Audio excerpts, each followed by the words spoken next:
朋友们、女士们、先生们，大家好。2021年的脚步越来越近，我在北京向大家致以新年的美好祝福。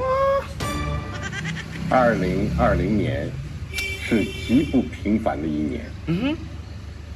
面对突如其来的新冠肺炎疫情，我们以人民至上、生命至上，诠释了人间大爱，用众志成城的方法书写了抗疫史诗。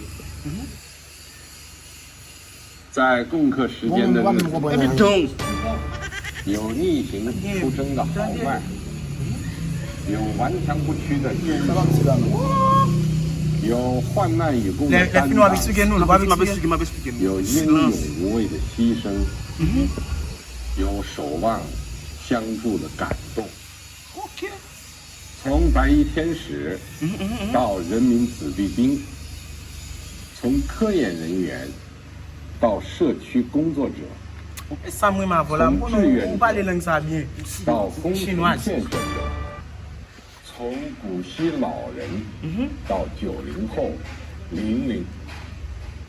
我啥意思？Nous comprenons?